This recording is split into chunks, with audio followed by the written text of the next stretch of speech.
Assalamualaikum warahmatullahi ta'ala wabarakatuh.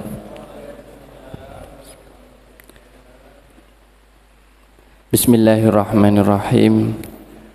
Alhamdulillahilladzi hadana lihadza wa ma kunna linahtadiya laula an hadanallah. Wassalatu wassalamu ala sayyidina Muhammadin ibn Abdillah al-qaimi bihuquqillah ma daqat illa wa farrajahallah. Wa ala alihi wa sahbihi wa man tabi'ahu wa mawalah, amma ba'd. Marilah kita mulai majlis kita dengan pembacaan Al-Fatihah yang kita hadiahkan ila hadrati Rasulillah sallallahu alaihi wasallam wa ila arwahi abaihi wa ikhwanihi minal anbiya'i wal mursalin wal malaikatil muqarrabin wa ahli baiti wa azwajihi wa auladihi wa dzurriyyatihi ila yaumiddin wa ila jami'i masyayikhina fid din, khususan ila al-imam Jalaluddin al-Mahalli wal imam Jalaluddin as-Suyuti wa Syekh Muhammad Ali as-Sabuni wa jami'il ulama wal amilin wal fuqaha wal muhaddithin wal mufassirin wal muhaddithin wa ila jami'i masyayikhina fid din, khususan ila masyayikhina fi Jam'iyah Nahdlatul Ulama wa khususan ila Syekhina Muhammad Khalil Al-Bangkalani wa Syekhina Muhammad Hashim Ash'ari wa usulihim wa furu'ihim wa ila jami'i muassisi hadzal masjid, Masjid An-Nur Sukodade, jami' ikhwanina wa akhawatina wa ashabina wa ahlina bi barakatil Qur'anil azim. Sya'ulillahi lana wa lahumul Fatihah. A'udzu billahi minasyaitonir rajim. Bismillahirabbil alamin arrahmanirrahim. Al-maghdubi 'alaihim waladdallin.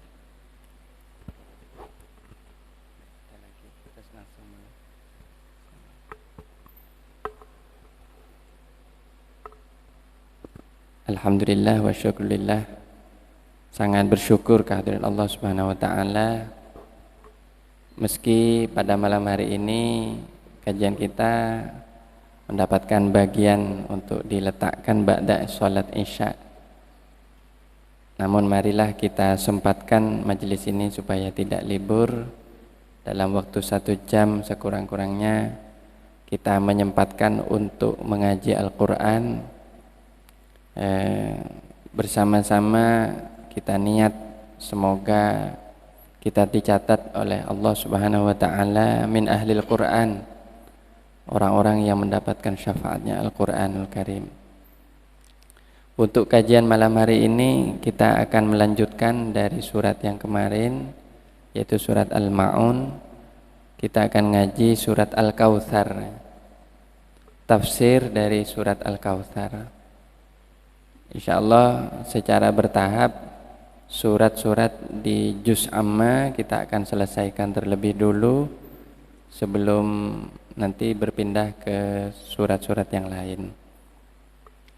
Para hadirin hadirat jamaah Masjid An-Nur, khususnya jamaah peserta majelis kajian tafsir yang dihormati, yang saya hormati, mari kita mulai dengan bersama-sama membaca surah Al-Kautsar.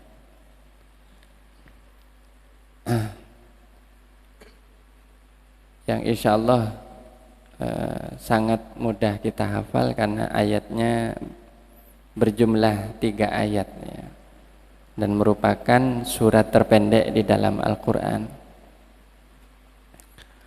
A'udzu billahi minasy syaithanir rajim. Bismillahirrahmanirrahim. Inna a'tainakal kautsar fasholli lirabbika wanhar inna syani'aka huwal abtar. Shadaqallahul azim. Bismillahirrahmanirrahim. Inna a'tainakal kautsar, sesungguhnya kami a'tainaka telah kami berikankah kepadamu Al-Kautsara, suatu telaga Kautsar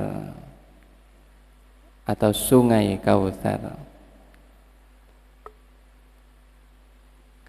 Yang diajak bicara di sini adalah baginda Nabi Muhammad sallallahu alaihi wasallam sebagai pemberian kemuliaan atas kedudukan yang tinggi di sisi Allah Subhanahu wa taala. Disebutkan ada dua tafsir yang dimaksud dengan Al-Kautsar yang menjadi judul dari surat ini, yaitu yang menjadi nama surat ini, yaitu satu sungai di surga yang disebut Al-Kautsar. Dan yang disebutkan yang kedua adalah artinya Al-Kautsar kebaikan yang banyak sekali yang melimpah di dunia dan di akhirat. Apa itu sungai Al-Kautsar? Ini tambahan keyakinan bagi kita akan lebih baik, ya, lebih sempurna iman kita jika mengimani hal ini. Jadi para hadirin sekalian, Allah Subhanahu wa taala memberikan satu tempat di surga Allah untuk Nabi sallallahu alaihi wasallam yang bernama Sungai Al-Kautsar. Ya. Ada dua yang diberikan Allah kepada nabinya di akhirat nanti. Pertama, Al-Haud. Apa itu Al-Haud? Ini istilah Arab ya. Ya, Al-Haud. Yaitu satu telaga. Telaga yang nanti akan menjadi tempat pembasuhan umat Islam yang akan masuk surga Allah sebelum mereka masuk surga. Ketika nanti di tengah teriknya padang mahsyar atau tempat berkumpulnya umat manusia untuk menjalani hari hisab atau penghitungan amal, maka keluar dari tempat hisab itu orang-orang yang disebut dengan ashabul yamin, ya, golongan kanan. Ini golongan kanan ini maksudnya orang-orang yang jalurnya nanti ke surga. Dan mereka menerima catatan amal itu dengan tangan kanan. Adapun yang dimaksud golongan kiri itu adalah orang yang menerima catatan amal dengan tangan kiri. Nah, ini sedikit mengenai berita dari akhirat ya. Maka golongan kanan ini berjalan dan di tengah perjalanan itu mereka kehausan ya. Haus ya, maklum sangat panas. Panasnya tidak terkira. Ini menjalani penghisapan yang juga bisa jadi sangat panjang.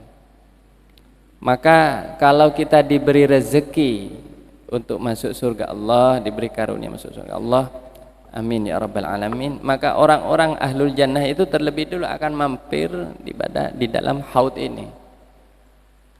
Haud ini adalah satu air yang jernih ya, yang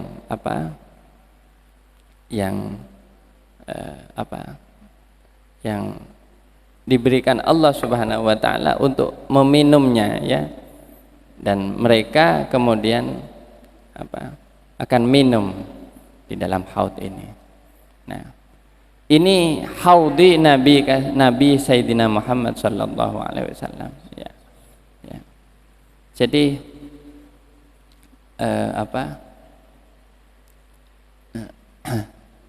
inilah yang disebut ya, haud ini yang dikenal atau disebut dengan Al-Kautsar ini.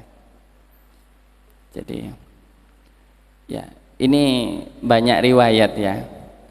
Ada yang disebutnya ini sudah di dalam surga itu sendiri, Tapi ada yang menyebutkan bahwa haud itu sebelum orang itu masuk surga. Jadi ini ada satu riwayat yang dikutip oleh Syekh Muhammad Ali As-Sabuni. Rasulullah SAW bersabda, jadi suatu saat Sayyidina Anas melihat, ini sebab turunnya ayat ini atau latar belakang turunnya ayat. Suatu saat Nabi itu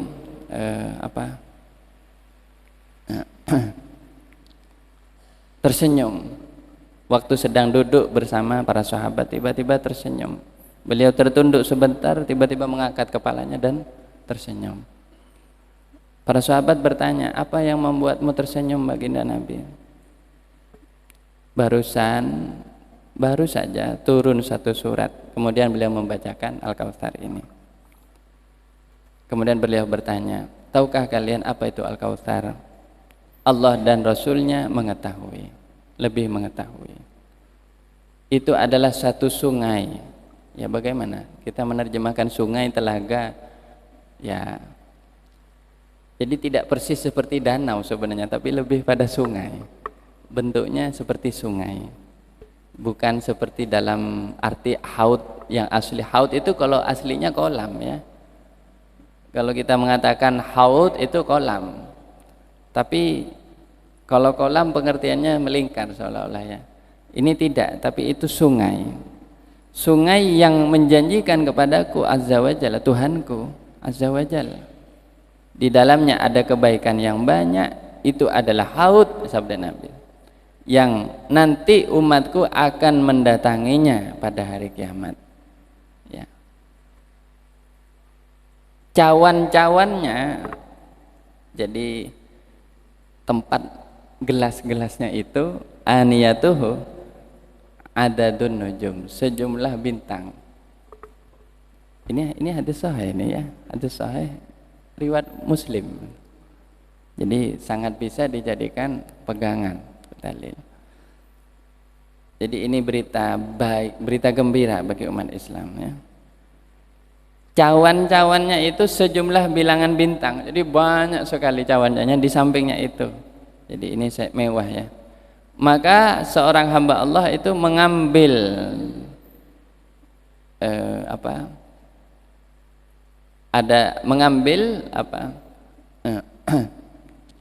mengambil salah satu dari cawan itu untuk meminum ya. Meminum dari air tersebut ya. Gitu.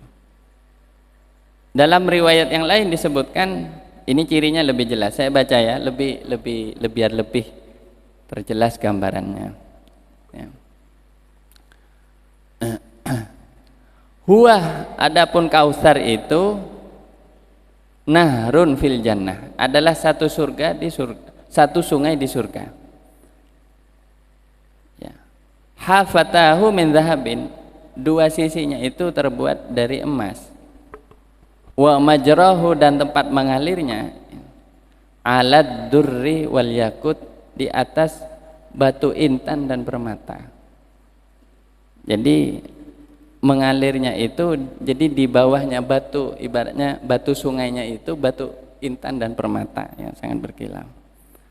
Turbatuhu atyabu minal miski, debunya, jadi ada debunya juga, itu lebih wangi daripada misik.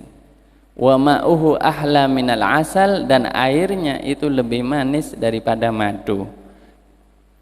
Jadi airnya jernih tapi manis, air manis, lebih manis daripada madu. Nah ini yang disebutkan teks hadis. Di dalam versi hadis yang lain, di dalam redaksi hadis yang lain, wa abyadu minats salji, lebih putih dari salju ya. Jadi airnya itu lebih putih dari salju. Man syaraba minhu syurbatan lam yazma ba'daha abadan, barang siapa minum satu kali teguk, maka dia tidak akan haus selamanya. Nah, jadi ada memang, saya dulu sering mendengar kadang penceramah bercerita nanti ada telaga kolam ya di surga, di mana orang ketika minum itu nanti akan mandi di sana katanya. Nah ini sebenarnya tidak ada riwayatnya. Jadi bukan mandi ya, bukan seperti nyebur ke kolam begitu ya, bukan seperti mencebur ke kolam terus main renang-renang, itu tidak. Tapi yang dimaksud adalah minum, dan di sana sudah disediakan aniyah, wadah-wadah atau gelas-gelas yang banyak sekali.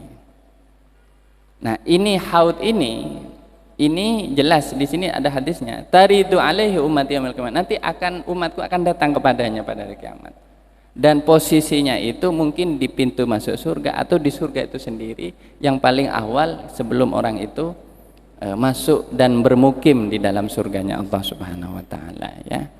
Nah, Allah berikan Kautsar ini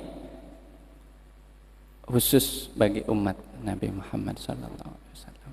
Jadi ini disebutkan, bisa panjenengan cek di dalam kitabnya Syekh Sayyid Abu Ya Muhammad bin Alawi Al-Maliki itu ya, Khasaisu Al-Ummah Al-Muhammadiyah, Syaraful Ummah Al-Muhammadiyah ya, kemuliaan umatnya Nabi Muhammad sallallahu alaihi wasallam.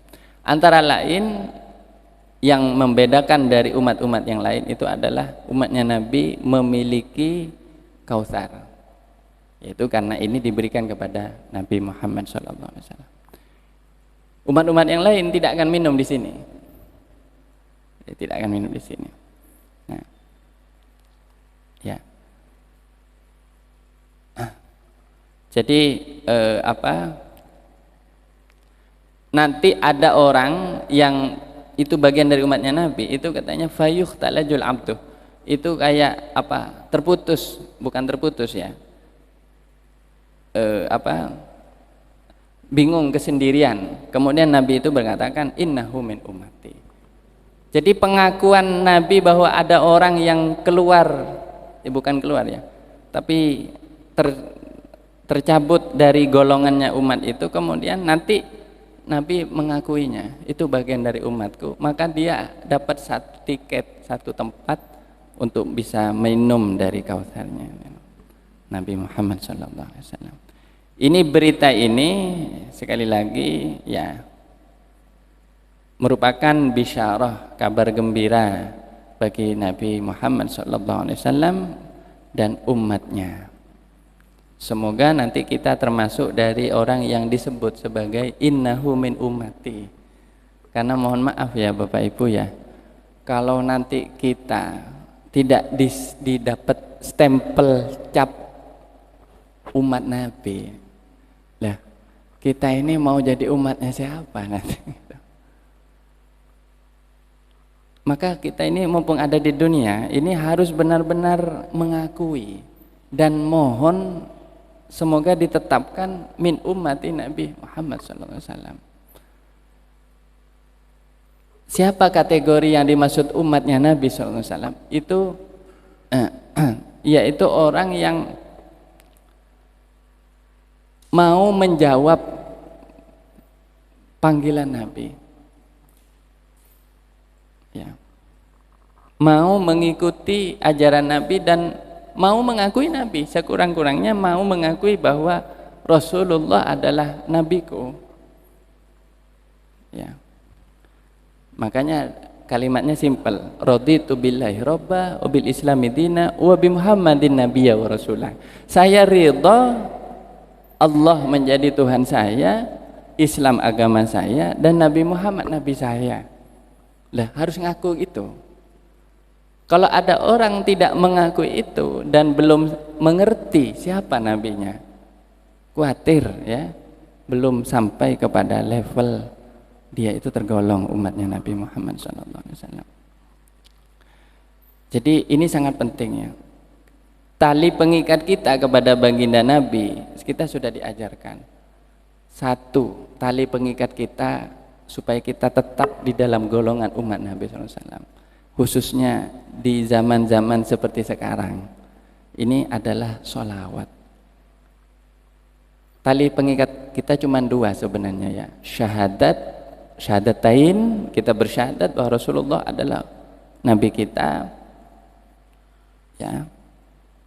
Rasulullah adalah utusan Allah dan nabi dari Allah untuk kita. Dan yang kedua adalah sholawat. Sebenarnya dengan syahadat sudah aman ya, cuman masih kurang kuat sambungannya. Kalau kita sering-sering membaca sholawat, nah ini saya sedikit mengenai sholawat supaya kita tadi ini ya termasuk dari innahu min ummati, karena ini ada kejadian, ada seorang hamba Allah yang fayukhtalajul abdu minhum, yang tersisih dari golongan umat Nabi. Kemudian Nabi itu mencari, makanya Nabi nanti akhir di hari di akhirat itu orang yang paling akhir masuk surga. Awwaluman ana awwaluman tansyaqqul ardu. Aku adalah orang yang pertama kali dibangkitkan dari kubur. Jadi nanti kuburnya Nabi yang pertama kali pecah, retak, kemudian keluar beliau itu bangkit. Tapi dalam riwayat yang lain disebutkan nanti akulah yang paling masuk neraka masuk surga paling akhir. Artinya yang akan mengantar umatnya terlebih dulu masuk surga. Luar biasa ya, ini sifat raufun rahimnya baginda Nabi Shallallahu Alaihi Wasallam. Jadi disebutkan nanti ada seorang hamba Allah ini yukhtalajuh, ini artinya apa? Yuntaza, tercerabut dari golongan umat Nabi. Kemudian oleh Nabi dicari, kemudian Nabi bersabda mengatakan innahu min ummati, dia itu bagian dari umatku. Nah, mudah-mudahan kita tidak sampai seperti itu. Kita sudah ada di dalam barisan itu rapi gitu ya. Takutnya satu ada yang tercecer, sehingga masih dicari oleh baginda Nabi. Lalu kalau sampai dicari itu gimana perasaannya gitu? Ya, rasanya ya kebingungan pasti ya. Dan betapa besar kasih sayang Nabi kepada umatnya sampai beliau mengakui itu adalah umatku. Dan barang siapa sudah diakui sebagai umatnya maka berhak untuk masuk ke Kautsar tadi ya, untuk minum. Sekali lagi tidak ada gambaran bahwa orang kemudian mandi di kolam itu ya, membasuh badannya, itu tidak. Tapi memang ya, barang siapa masuk ke surganya Allah maka seketika semua kelelahan, semua panasnya, terik selama yaumul hisab itu hilang.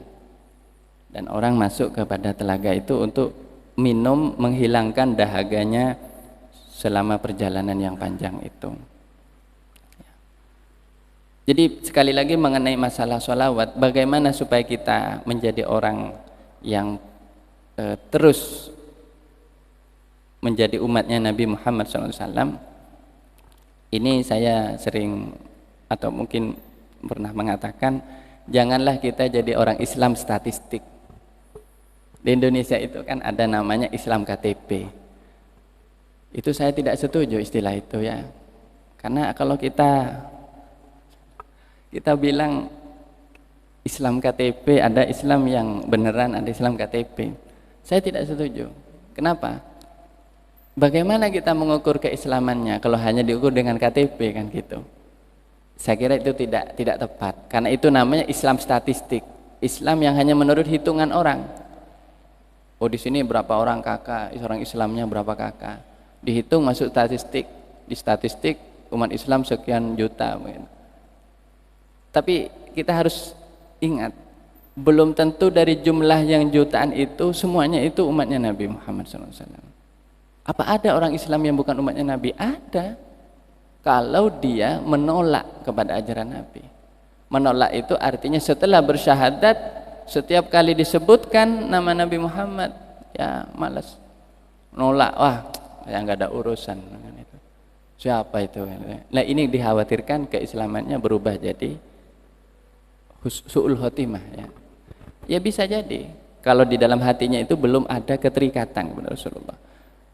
Ya, makanya Islam saja itu tidak cukup, harus beriman. Ya, harus beriman. Nah, syarat kita untuk tambah menjadi bagian dari umatnya Nabi itu, syarat kita adalah dengan kita memperkuat hubungan kita kepada baginda Nabi SAW. Itu dengan sholawat. Mengenai sholawat, saya mendapatkan pengertian begini dari para guru, para kiai, para masyayikh. Sholawat apa saja itu bagus. Bagi yang mampu sholawat panjang-panjang, ya bacalah sholawat panjang-panjang. Ada sholawat itu 3 lembar, Pak. Satu kali dibaca 3 lembar. Panjang sekali. Seperti ada sholawat masyisyiyah, itu panjang. Bacanya saja 10 menit. Satu kali sholawat itu. Kalau mampu ya monggo. Kalau ada orang ingin baca sholawat, saya ingin pendek yang sedang-sedang saja. Ya kan sedang, ada sholawat nariyah. Sholawat nariyah itu sedang. Ada sedikit sholat munjiat sedang gitu. Agak panjang tapi enggak begitu panjang. Allahumma sholli sholatan kamilatan. Allahumma sholli alaihi sholatan tunjina biha dan seterusnya. Saya ingin lebih pendek lagi, ada enggak Gus misalnya ya? Ada ya, sholawat Fatih, sholawat lebih pendek lagi tapi itu juga bagus, luar biasa. Sholawat tibil qulub dan seterusnya. Saya ingin yang lebih pendek lagi, ya ada Pak. Sholawat Jibril, ya sholawat Khidir ya. Sallallahu ala Muhammad, sallallahu ala Muhammad, sallallahu ala Muhammad. Ada lagi yang lebih pendek? Tidak ada sudah gitu. Jangan minta yang pendek terus. Karena apa? Syarat sholawat itu sah dibaca itu adalah ada kata sholla dan ada Nabi Muhammad. Kalau kita menyebut Muhammad begini itu tidak sah jadi sholawat. Sekurangnya sallallahu ala Muhammad atau Allahumma sholli ala Muhammad tambah sayyidina lebih bagus. Nah ini yang penting dibaca istiqomah. Sebenarnya rahasia sholawat itu bukan pada panjang pendeknya sholat itu, tapi pada keistiqomahan serta kecintaan kita kepada sholat itu. Maka ini salah satu jalan ya untuk kita zaman sekarang ya. Zikir yang sangat dianjurkan oleh para guru kita adalah memperbanyak sholawat. Apapun sholawat itu, jangan membanding-bandingkan. Oh, saya punya sholawat yang keren ini. Wah, kalau sholawat kamu nggak keren gitu. Enggak. Semua sholawat itu bagus selama niatnya bagus dan tentunya cara mengamalkannya adalah dengan seistiqomah mungkin. Ya. Nah ini supaya kita diakui sebagai Nabi SAW. Sehingga kita berhak untuk masuk ke dalam haud atau kautsarnya baginda Nabi SAW. Di dalam doa berjanji kita sering berdoa, Allahumma asqina min haudi nabiyyika. Itu ya. Ya Allah, beri saya minuman dari sungai atau telaga kautsar Nabi Muhammad SAW. Nah ini. Kemudian yang kedua, ada sungai-sungai yang lain, Pak ya. Di sini di dalam surat Al-Hasyr, dalam surat Muhammad ya. Ya, bisa dilihat di dalam surat Muhammad ada 4 jenis sungai di dalam surga itu. Ya, jadi sedikit kepada surat Muhammad ya, 114. Itu disebutkan ada 4 jenis sungai di dalam surga. Nah, ini bukan haud yang dimaksud tadi. Mungkin begini ya. Jadi apa? Nah, ini saya baca. A'udzu billahi minasy syaithanir rajim. Bismillahirrahmanirrahim. Mathalul jannati allati wa'idal muttaquna fiha anharum min ma'in ghairi asinin wa anharum min labanin lam yataghayyar ta'muhu wa anharum min khamrin ladzatin lisyaribin wa anharum min asalin musaffa wa lahum fiha min kulli thamarati wa maghfiratum min rabbihim kaman huwa khalidun fin nari wa suqu ma'an hamiman faqatta'a am'a'ahum. Jadi gambaran surga yang dijanjikan orang-orang bertakwa yang diberi janji tentang surga itu. Pertama ada sungai yang itu rasanya tidak pernah berubah. Ya. Jadi ada yang dari air. Pertama sungai yang berisi air. Air ini tidak pernah berubah rasa dan aroma, Pak.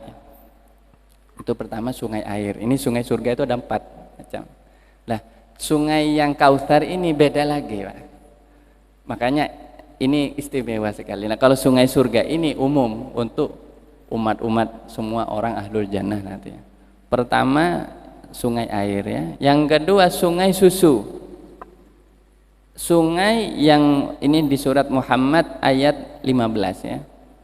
Sungai yang berasal dari susu yang rasanya tidak berubah. Dan yang ketiga adalah sungai dari khamr. Khamr itu ya arak ya. Yang sangat nikmat bagi orang yang meminumnya dan tidak memabukkan. Ini anehnya ya, tidak memabukkan. Ini dalam keterangan. Jadi walaupun diminum itu tidak memabukkan. Nah, ini rahasia kenapa khamr itu nanti halal di surga. Di dunia diharamkan bagi umat Islam, Pak. Kenapa? Biar umat Islam merasakannya nanti di surga. Sedangkan orang-orang yang minum khamr nanti di surga tidak akan dapat khamr. Jadi dibalik oleh Allah ya. Apa yang dicegah di dunia nanti akan diberikan di akhirat. Dan orang yang sudah lebih dulu menikmati khamr di dunia, maka tidak akan pernah dapat nanti di akhirat. Tercegah nanti di akhirat. Mahrum, tidak dapat khamr. Ya.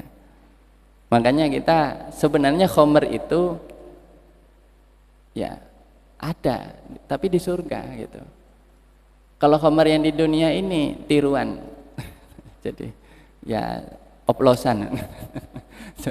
Makanya jangan tergoda untuk minum khamr, mencicipi khamr, karena sekali tergoda di akhirat nanti tidak dapat, Pak. Tidak dapat akses ke sungai yang khamr ini. Dan luar biasanya ini bukan hasil rekayasa manusia. Kalau khamr-khamr kayak wine atau apa itu kan hasil-hasil rekayasa manusia, dan itu bisa memabukkan ya. Nah, khamr di surga itu tidak memabukkan dan sangat lezat ini sini. Dan yang ketiga ini, yang keempat terakhir adalah sungai yang terbuat dari madu yang jernih. Nah, yang dijernihkan. Jadi ini. Nah, ini beberapa gambaran ya mengenai sungai-sungai yang tadi telah di. Sehingga Al-Kautsar ini insya Allah ya, karena ini penyebutannya khusus ya, sesuatu yang khusus itu dibedakan oleh Allah ya, dengan yang lain-lain yang tidak khusus. Sehingga ini memang ada telaga atau sungai khusus yang memang Allah berikan bagi umat Nabi Muhammad SAW. Perintah yang kedua, ayat yang kedua, fasholli li rabbika wanhar, maka salatlah kepada Tuhanmu, artinya menyembahlah Tuhanmu sebagai bentuk rasa syukur ya, dan wanhar, dan berkurbanlah. Nah, berkurbanlah ya. Ini perintah berkurban ini yang wajib ya, bisa dibilang wajib bagi Nabi ya, itu waktu Idul Adha itu ya. Hingga pada waktu Idul Adha Nabi berkorban. Nah, namun bagi kita ya sunnah ya, bagi yang mampu. Tapi sebagai syiar tetap harus ada yang berkorban ya, meski hanya satu ya dari sekian banyak umat Islam. Nah, inna syani'aka huwal abtar, sesungguhnya orang yang membencimu wahai Muhammad wal abtar, dia adalah orang yang terputus dari kebaikan, dari rahmat Allah Subhanahu wa taala.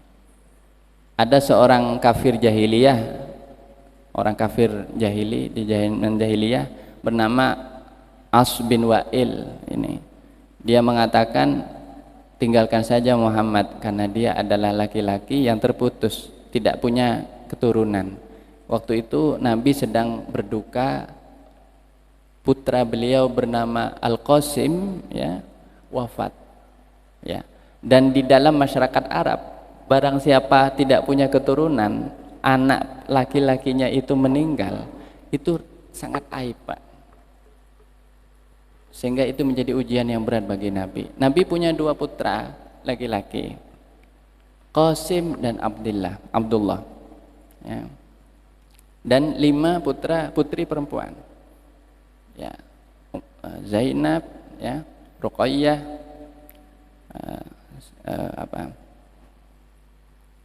Nah, Ummu Kulsum, ya. Dan yang punya keturunan adalah Sayyidah Fatimah Az-Zahra. Yang bergelar Az-Zahra itu yang satu-satunya keturunan Nabi adalah dari Sayyidah Fatimah. Dan Sayyidina Qasim wafat, Sayyidina Abdullah juga wafat. Satu lah, ada ya saya lupa, 3 Pak, yang putra Nabi Ibrahim. Nah, itu wafat juga masih dalam keadaan kecil, masih kecil. Jadi Nabi punya putra 7. 3 putra, 4 putri. Itu dalam sirah nabawiyah disebutkan seperti itu. Jadi ada 4 putri, 3 putra. Semuanya wafat di masa Nabi hidup. Ya, kecuali Siti Fatimah. Nah, dari Siti Fatimah turun 2 putra dengan pernikahannya dengan Sayyidina Ali bernama Al-Hasan wal Husain. Sayyidina Hasan dan Husain. Dari 2 inilah zuriyah Nabi sampai hari sekarang. Ya, nah, ketika wafatnya Sayyidina Qasim itu orang kafir Quraisy mencemooh. Ya, tinggalkan saja, Muhammad itu tidak ada masa depannya. Kenapa? Tidak punya anak keturunan laki-laki.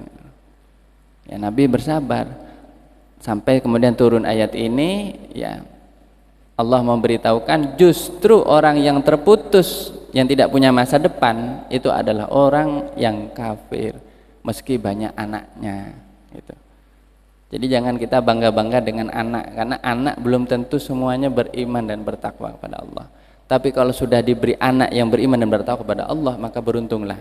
Itu berarti penerus, kita punya penerus yang sejati, dan insya Allah itu adalah tanda kebarokahan di dalam hidup kita. Ya, demikian ya tafsir, sekelumit tafsir dari surat Al-Kautsar yang bisa saya ambil dari kitab Sofwatut Tafasir. Ini gabungan dari banyak kitab tafsir yang dipilih oleh musannifnya, dan termasuk ya, ada tafsir yang lain yang disebutkan tentang Al-Kautsar yang terakhir, yaitu karunia Nabi yang banyak ya yang Allah berikan kepada beliau, baginda Nabi SAW. Makanya Al-Kautsar berarti bukan telaga itu, tapi artinya kebaikan yang banyak. Apa? Pertama, kenabian ya, baginda Nabi SAW diberi kenabian. Kemudian yang kedua diberi Al-Quran. Yang ketiga diberi hikmah, diberi ilmu, diberi syafaat. Ya, diberi telaga tadi itu yang disebut dengan itu. Diberi kedudukan yang tinggi, pengikut yang banyak, pertolongan menghadapi musuh, dan banyak sekali kalau didaftar. Saya kira sangat banyak, tidak bisa dihitung karunia Allah, kemuliaan yang Allah berikan kepada baginda Nabi SAW. Ya. Yang jelas umatnya Nabi adalah umat terbanyak, Pak ya. Coba kalau dibandingkan umatnya Nabi Isa itu, kaum Hawariyun itu mungkin tidak nyampe 100 orang yang benar-benar beriman. Umatnya Nabi Musa juga mungkin ribuan, tapi tidak sebanyak umat Nabi. Memang satu-satunya umat yang akan memenuhi segala penjuru bumi, timur dan barat, adalah umatnya Nabi Muhammad SAW. Dan itu sudah terbukti hari ini.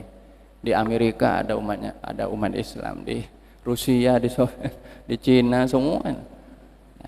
Nanti di akhir zaman akan banyak pengikut-pengikut Nabi. Nah, nanti pelan tapi pasti akan pada akhirnya nanti kembali kepada keadaan yang semula, yaitu Islam akan kembali kepada keadaan semula ya. Nah, ini beberapa keistimewaan yang Allah berikan. Nanti lebih detailnya kita bisa mengaji kitab Syaraful Ummah Al-Muhammadiyah. Sudah diterjemah, insyaallah itu sudah ada terjemahan. Kemuliaan umat Nabi SAW ya. Nah, insyaallah sedikit fadilah ya. Orang kalau mengamalkan surat Al-Kautsar ini banyak kesenangannya. Jadi diberi keluasan di dalam masalah, terutama masalah rezeki, surat Al-Kautsar ini.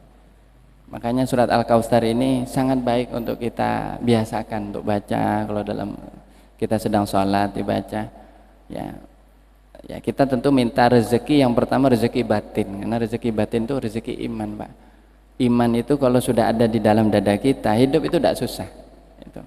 Meski tidak ada rezeki yang lahir ini, ya, tapi rezeki lahir yang kedua adalah sehat. Jadi yang ketiga barulah rezeki berupa harta itu. Jadi kalau sudah punya tiga-tiganya ini ya, iman, kesehatan, dan harta, itulah kesempurnaan hidup itu. Termasuk juga keluarga yang soleh-solehah itu ya. Ya semoga kita mendapat barokahnya surat Al-Kautsar ini. Ini monggo dibaca, dibuat wirid, tidak apa-apa ini. Saya tidak menemukan amalan khusus memang, cuman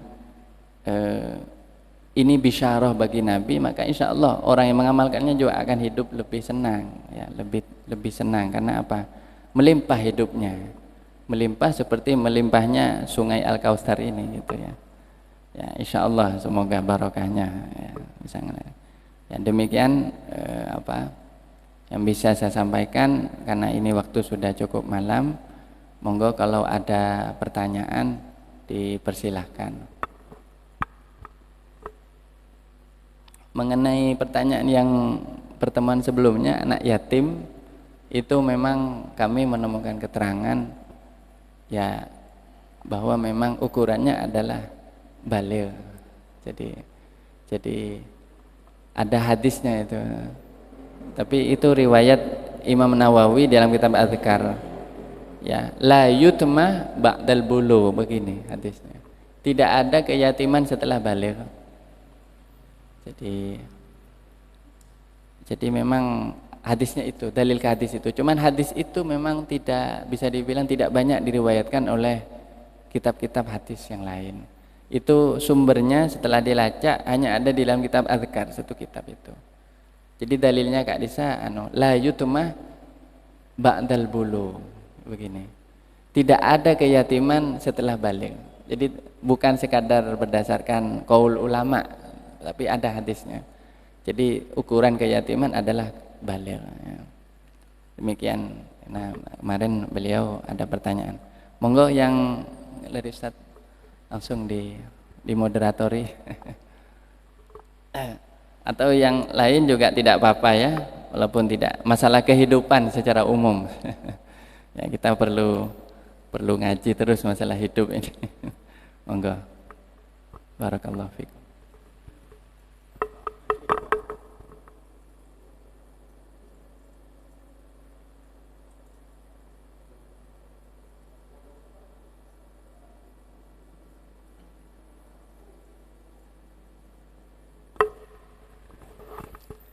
Monggo jika ada pertanyaan, satu dari muslimin, satu dari muslimat.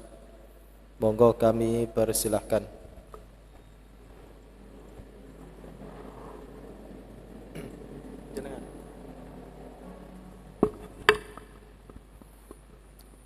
Kami hanya ingin bertanya, katanya keturunan Nabi Muhammad bisa seluruh dunia ada.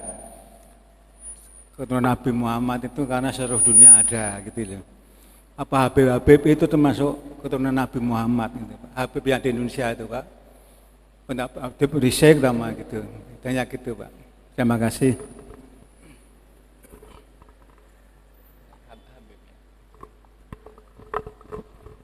Bismillahirrahmanirrahim. Wallahu a'lam bishawab. Jadi mengenai yang disebut dengan para habaib ya, itu kan penyebutan adat ya, kebiasaan. Sebut habaib, jamak dari habib. Sebenarnya al-habib itu adalah Nabi Muhammad SAW. Karena yang mendapatkan gelar al-habib yaitu kekasih. Siapa? Kekasihnya Allah maksudnya. Nabi Muhammad SAW adalah Habibullah, kekasihnya Allah. Kemudian keturunan dari baginda Nabi SAW itu juga mendapatkan kemuliaan ini. Namun dalam pengertian artinya orang yang dicintai oleh umat. Jadi Habib itu artinya orang dicintai oleh umat atau orang yang dicintai oleh baginda Nabi SAW. Karena ada hadisnya, dalilnya kenapa kok orang disebut Habib. Nah, Nabi suatu saat melihat Sayyidina Hasan dan Husain. Kemudian Nabi berdoa, Allahumma inni uhibbuhum. Ya Allah, sesungguhnya aku mencintai mereka. Ya. Ya. Ada juga hadis yang lain mengenai keutamaan Ahlul Bait. Fatimah minni. Fatimah adalah bagian dari aku. Ya, karena memang dari darahku, dari dagingku, ya, dan seterusnya. Maka barang siapa mencintai Ahlul Bait, maka akan dianggap atau sama nilainya dengan mencintai Rasulullah SAW. Ya, nah ini kenapa? Jadi Habib itu pengertiannya dua, bisa dicintai oleh umat. Ya, karena itu memang salah satu keistimewaan dari para Habaib itu punya mahabbah yang tinggi. Kalau pengajiannya Habaib, insya Allah yang datang ribuan ya. Ya bisa ratusan, kan banyak mahabbahnya ya, karena memang dicintai oleh umat, atau dalam pengertian dicintai oleh baginda Nabi SAW sebagaimana Nabi mencintai Sayyidina Hasan dan Husain, yaitu leluhur para habaib. Kemudian mengenai para habaib, di dalam penyebutan orang Arab ada yang disebut habaib, ada yang disebut masyayikh ya. Kalau habaib juga dapat 3 sebutan Pak ya. Ada habaib, ada sadah. Terkadang disebut dengan sadah, itu jamak dari sayyid. Atau asyraf. Asyraf itu orang mulia. Ini penyebutan kalau di daerah Maruku dan Aljazair itu disebut asyraf. Di sana tidak biasa disebut habaib, tapi asyraf. Asyraf itu syarif. Asyarif itu biasanya juga sama pengertiannya dengan habaib. Cuman kalau sadah atau habaib itu penyebutan biasa dari negeri Yaman ya. Termasuk sampai ke India itu biasa memanggil ya. Itu kebiasaannya. Jadi kalau ada orang bernama Syarif siapa, Syarif Husain siapa misalnya, atau Syarif, itu habaib itu. Kalau memang bergelar ya. Gelar bukan nama pribadi. Nah, ada habaib atau asyraf atau sadah itu merupakan dzurriyyah baik dari jalur Sayyidina Hasan, kakaknya Sayyidina Husain, atau Sayyidina Husain. Nah, dan yang paling besar, salah satu yang paling besar dan masyhur di Indonesia karena perannya dari dulu itu adalah khususnya Sadah Alawiyin ya. Itu keturunan dari Sayyidina Husain, dari jalur keturunan dari Al-Faqih Muqaddam, yaitu keturunan dari Ahmad bin Isa al-Muhajir ilallah. Itu seperti imam-imam besar seperti Imam Al-Haddad dan seterusnya. Nah, tapi banyak yang jalur-jalur lain, Pak. Banyak jalur-jalur lain. Masuk keturunan dari Sayyidina Hasan. Antara lain keturunan dari Imam Al-Hasan radhiyallahu anhu. Sayyidina Al-Hasan adalah yang terkenal kalangan sadah ya. Meski tidak disebut Habib, itu Sayyid Abdul Qadir Al-Jailani. Itu juga termasuk dzurriyyah baginda Nabi SAW, tapi jadi jalur Hasan, Sayyidina Hasan. Makanya gelarnya di belakang Al-Hasani. Nah, kalau gelarnya di belakang Al-Husaini itu keturunan Sayyidina Husain. Nah, kemudian ada satu, itu jelas keturunan Nabi SAW. Jadi keturunan dihitung dari jalur ayah, Pak ya. Jadi jalur ayah. Nah, kalau ada satu juga orang mulia yang disebut namanya masyayikh. Masyayikh ini seperti Imam Asy-Syafi'i. Imam Asy-Syafi'i itu Muhammad bin Idris Asy-Syafi'i. Itu bukan habaib, bukan sadah, tapi orang alim, orang soleh. Tapi beliau itu nasabnya bertemu dengan kakek Nabi. Ya. Beliau itu tidak persis keturunan Nabi, namun ada di dalam lingkaran-lingkaran Rasulullah SAW juga, meski kakeknya atau apanya atau sampingnya kerabatnya begini, itu disebut masyayikh. Jadi misalnya keturunan dari siapa? Sayyidina Ja'far bin Abi Thalib ya, itu. Jadi ya itu bisa banyak. Ada juga yang keturunan dari mungkin ya jadi jalur ibu dan seterusnya. Nah, pengertian-pengertian tentang ini sangat bervariatif tergantung keyakinan ya dari orang-orang yang menyebutnya ya. Tapi di Indonesia ada kalangan masyayikh. Nah, masyayikh itu terkadang kalau secara umum orang awam biasa bilang orang Arab tapi bukan Habib gitu. Jadi kalau ada orang Arab tapi bukan Habib, masyayikh gitu. Ya. Seperti siapa yang terkenal kalau di dalam beliau ini wali besar. Salah satunya namanya di kalangan masyayikh itu ada itu Syekh Muhammad Ahmad Bajal Haban yang katanya jadi wali karena dimarahi istrinya terus. Ini kalau Tad Bahrudin senang cerita kayak gini. itu Syekh itu, masyayikh itu, bukan sayyid tapi orang alim. Jadi banyak Pak ya seperti itu. Jadi tidak semua orang Arab di Indonesia itu keturunan Nabi, tapi sebagian di antaranya keturunan Nabi, dan tidak semua keturunan Nabi itu dari keturunan Arab. Ada juga, maksud saya tidak marga Arab saja, tapi ada yang orang Arab yang dari India, ada yang dari Afrika itu. Sehingga banyak juga sadah asyraf itu yang ya seperti orang Afrika ya, yang ya mungkin dari segi fisik sudah tidak persis sama seperti mungkin yang kita kenal dari negeri Arab, artinya bermacam-macam Pak ya zuriyah baginda Nabi sallallahu alaihi wasallam.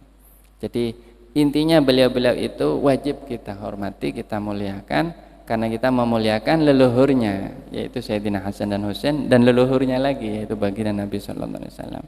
Jadi tidak ada alasan untuk membenci ahlul bait ya, selama ya benar ya, selama dia.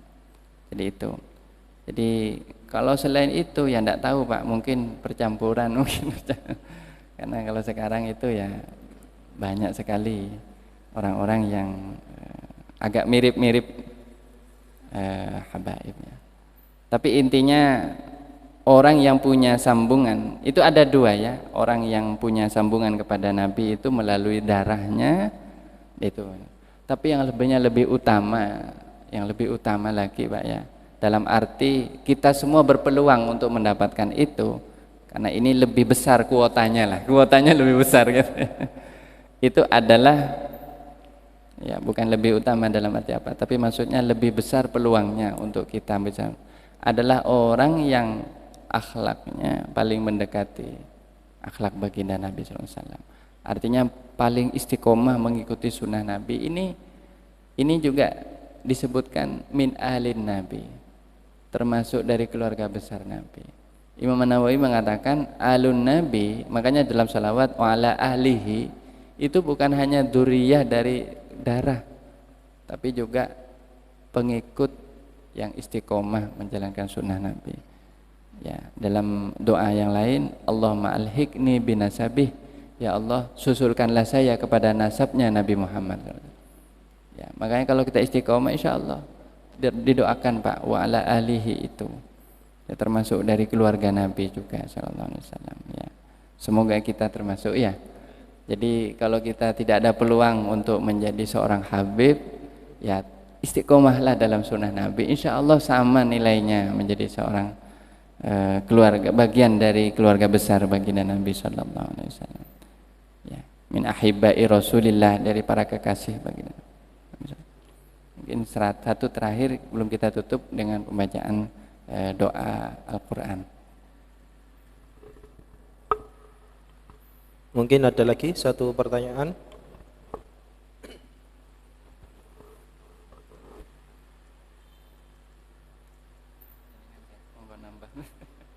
Mungkin ada ini. Mungkin itu terkait tadi menyambung yang keterangan tentang habaib.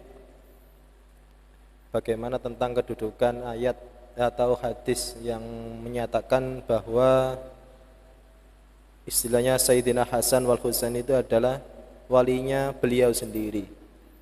Bahwa walinya adalah walinya Sayyidina Hasan wal Husain Nabi Muhammad sendiri.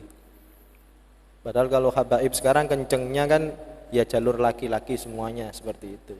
Nah, bagaimana ceritanya turunnya hadis itu dan juga kedudukannya seperti apa, sehingga itu kan yang menjadi apa, pertentangan bagi orang yang tidak mengakui habaib seperti itu. Ini berat pertanyaannya. Saya harus buka satu sesi pengajian khusus mengenai keutamaan Ahlul Bait dan masalah-masalah di dalam dunia para habaib ini hanya para habaib yang bisa jawab. Jadi saya rasanya kurang tepat yang menjawabnya. Ya, tapi nasab itu memang ada hadisnya ya. Setiap nasab itu terputus ya. Setiap nasab itu setiap nasab dari jalur perempuan ya. Itu terputus kecuali nasabnya Nabi ya. Yang dari jalur Sayyidah Fatimah ya. Jadi memang nasab ini kalau di dalam perhitungan orang dulu dari dulu itu selalu dihitung dari jalur laki-laki, ini disebut nasab itu. Ini kebiasaan orang Arab Pak ya, kebiasaan mungkin mayoritas atau sebagian orang Arab. Dan ini juga dianut di kalangan habaib. Nah, namun khusus untuk dzurriyyah baginda Nabi SAW memang nasab dari jalur perempuan, yaitu Sayyidah Fatimah. Itu khusus, itu keistimewaan Sayyidah Fatimah. Jadi nasabnya meski dari jalur perempuan, namun dihitung sebagai persambungan kepada ayahnya yaitu Rasulullah SAW. Ya.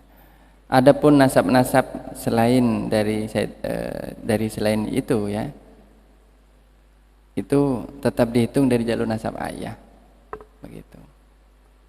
Jadi ini. Namun ada pendapat yang lain bahwa sekali lagi ini pendapat ini ditolak ya oleh sebagian orang juga, bahwa nasab itu sangat memungkinkan untuk mengadopsi dari pihak ibu. Nah, ini mungkin pakai sistem gabungan antara matrilineal ya dengan patrilineal ya, dari jalur ayah atau jalur ibu. Nah, cuman begini, yang penting begini mungkin pendapat kami Ustaz. Kita harus tahu siapa leluhur kita. Katanya kalau bisa sampai 7 ke atas. Dan itu di Fatihai, Pak. Ya. Alhamdulillah saya sedang menelusuri terus gitu ya, belajar ya. Alhamdulillah pelan-pelan tapi pasti sudah terus mulai ketemu terus itu. Nah, 7. Jadi 7 ke atas nasab kita. Itu Fatihai. Ya, kalau ketemunya baru 3, cari lagi siapa mbahnya. Siapa? Jalur ibunya siapa? Kita bikin pohon nasab. Kemudian ini Fatihai. Pak. Itu sebenarnya yang paling penting. Nah, karena apa? Kalau ditemukan satu di antara sekian leluhur kita ini, artinya usul kita kan di dalam doa wa usulihim wa furu'ihim. Usul itu artinya atas kita ini. Kalau furu' itu anak-anak kita. Itu kalau ditemukan ada satu saja orang soleh, yakin insya Allah dzurriyyah kita juga orang soleh. Genetik itu benar, nyata memang. Karena saya coba mengamati secara observasi. Kalau atasnya ada yang hafizul Quran, ini cucunya ada hafizul Quran. Ini entah percaya atau tidak bisa dibuktikan sendiri. Makanya kita perlu tahu siapa leluhur kita. Sampai 7. Dari jalur ayah siapa, jalur ibu siapa. Kalau ditemukan orang yang soleh itu sudah cukup. Sebenarnya tidak harus kita mencari apakah saya ini keturunan si A si B, tidak. Jangan apa raja apa siapa, jangan. Jangan kategorinya gelar pangkat, jangan. Karena itu nanti jadi fanatik ya. Atau feodal kan nanti kadang saya ini keturunan Raden siapa gitu. Tidak perlu Pak ya, kalau soal itu ya itu kan yang paling penting orang soleh gitu ya. Ada satu yang orang soleh, ada 2 yang orang soleh, mungkin meski di bawahnya kurang atau kurang begitu dikenal misalnya, itu sudah bisa jadikan pegangan. Bahkan ini sangat layak untuk kita tawasuli terus. Ya. Jadi yang paling penting itu Ustaz ya. Soal kita masalah habaib ini saya mohon maaf sangat tidak kompeten. Jadi baiknya kita ngundang dari pengurus, ada sudah Alawiyah itu ya. Ya, pengurus Alawiyah itu kan sekarang ketuanya Habib Taufik Assegaf. Itu yang lebih kompeten menjelaskan masalah silsilah dan masalah hal-hal seperti ini, termasuk tafsir atas hadis itu. Tapi butuh satu sesi. Saya punya kitab menarik sekali tentang keutamaan-keutamaan Ahlul Bait. Ya, mungkin ini bisa menjadi bekal kita menyambut bulan Maulid.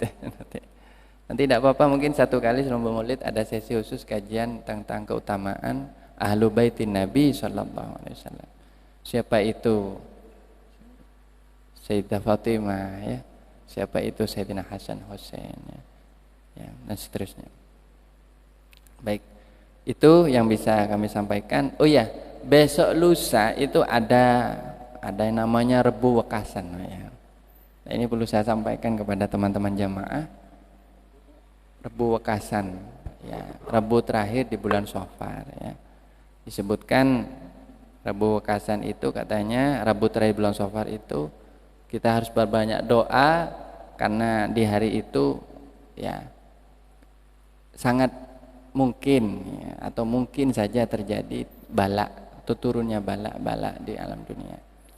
Nah, saya pertama mengenai masalah hal itu tidak ada hadis yang sahih ya mengenai itu. Namun bukan berarti tidak ada amalan yang bisa dilakukan.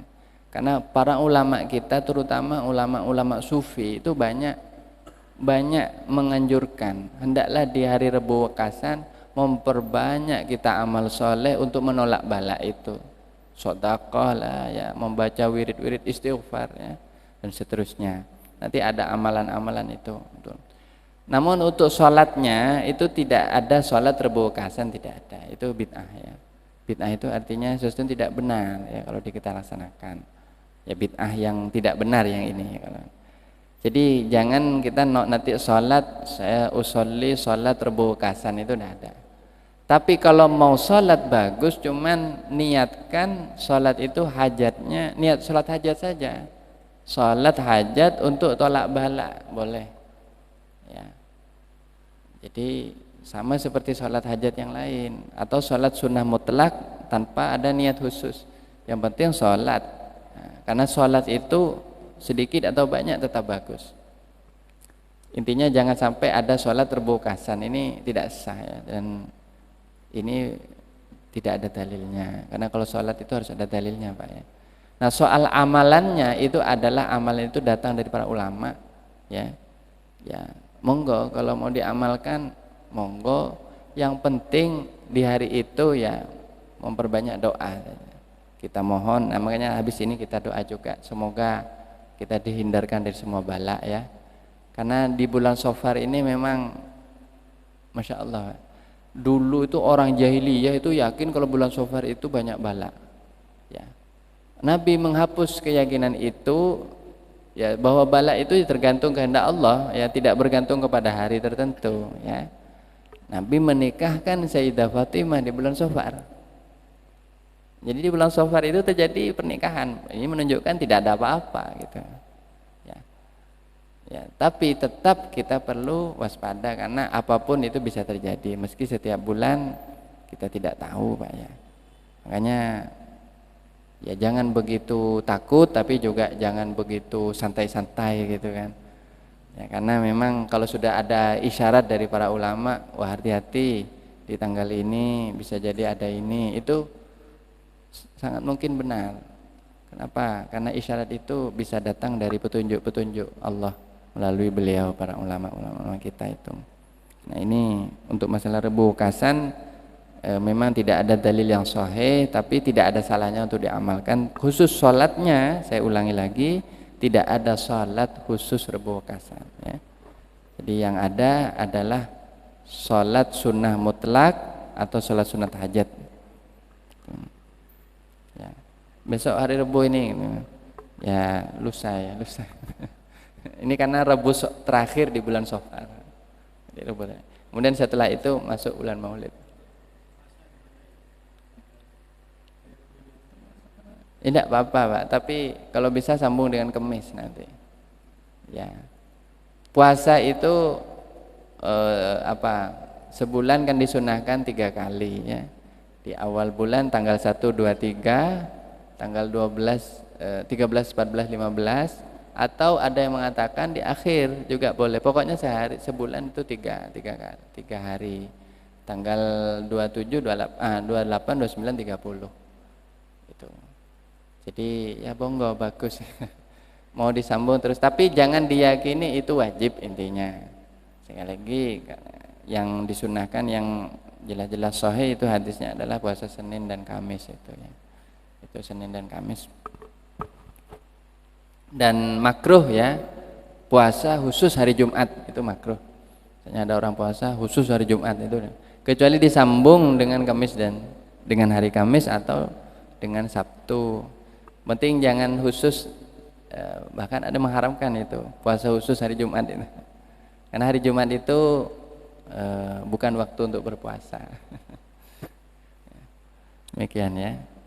Ya mari kita mohon, insya Allah kalau banyak majelis Al-Quran ini ya balak-balak sakit penyakit semoga diberi jauh ya dari kita ya, terhindar, dan juga beri keamanan keselamatan fid dunya wa dunya wal akhirah ala hadina wa salih. Al-Fatihah.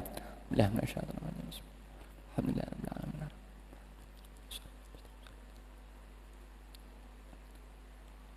Bismillahirrahmanirrahim. Alhamdulillahirabbil alamin. Hamdan yuafi ni'amahu yukafi majid ya rabbana lakal hamd kama yanbaghi li jalali wajhikal karim wa 'azimi sultanik. Allahumma bihaqqi suratil kautsar ij'alna ya Allah min ahlil kautsar, ij'alna min ahlil kautsar, ij'alna mimman ya'ti haudha nabiyika sayyidina Muhammadin sallallahu alaihi wasallam fil akhirah. Allahumma asqina min haudi nabiyika sallallahu alaihi wasallam wa ashribna wa ashrib warzuqna syarbatan hani'atan min haudi nabiyika sallallahu alaihi wasallam la nadma'u biha abadan birahmatika. Allahumma inni 'abduka wa ibnu 'abdika wa ibnu amatik nasiyati biyadik maudin fi hukmuk adlun fi qada'uk as'aluka bi kulli ismin huwa laka samaita bi nafsika wa anzaltahu fi kitabik aw 'allamtahu ahadan min khalqi aw ista'tharta bihi fil 'ilmi wa bi indak anta ja'alal qur'ana rabi'a qalbi wa nura basari wa jila huzni wa dhahaba hammi anta ja'alal qur'ana rabi'a qalbi wa nura basari wa jila huzni wa dhahaba hammi. Allahumma arhamna bil qur'an, Allahumma arhamna bil qur'an, Allahumma arhamna bil qur'an waj'alhu lana imaman wa nuran wa hudan wa rahmah. Allahumma dhakkirna minhu ma unsina wa 'allimna minhu ma jahilna warzuqna wa ahlana wa auladana wa dzurriyyatana wa talamidana wa ikhwanana wa akhawatina wa ashabana wa jama'atana ya Allah, khususan jamaah Masjid An-Nur, qira'atahu ana al-lail wa atrafan nahar waj'alhu lana hujjatan ya rabbal alamin, waj'alhu lana hujjatan ya rabbal alamin. Rabbana zalamna anfusana wa illam taghfir lana tarhamna lanakunanna khasirin wa tub alaina innaka antat tawwabur rahim. Rabbana hab lana min azwajina wa dhurriyyatina qurrata a'yun waj'alna lil muttaqina imama. Rabbana atina fid dunya hasanah wa fil akhirati hasanah wa qina adzabannar. Sallallahu ala sayyidina Muhammad wa ala alihi wa sahbihi wasallam warzuqna kaminal mutaba'ati lahu zahiran wa batinan fi khairin wa afdal. Allahumma awsil thawaba ma qara'na fi hadzal majlis ila hadratin nabiyil karim sayyidina Muhammad sallallahu alaihi wasallam wa ila jami' ahli baitihi at-tayyibin at-tahirin wa dhurriyyatihi ila yaumiddin wa khususan ila jami'i muassisi Masjid An-Nur radhiyallahu anhum ajma'in ghafarallahu lahum ajma'in bi hurmatil Fatihah. A'udzu billahi minasyaitonir rajim. Bismillahirrahmanirrahim. Alhamdulillahirabbil alamin arrahmanir rahim maliki yaumiddin. Iyyaka na'budu wa iyyaka nasta'in ihdinas siratal mustaqim siratal ladzina an'amta 'alaihim ghairil maghdubi 'alaihim waladdallin. Ya arhamar rahimin, ya arhamar rahimin, ya arhamar rahimin, farij 'alal muslimin. Ya arhamar rahimin, يا أرحم الراحمين يا أرحم الراحمين فرج على المسلمين ربنا تقبل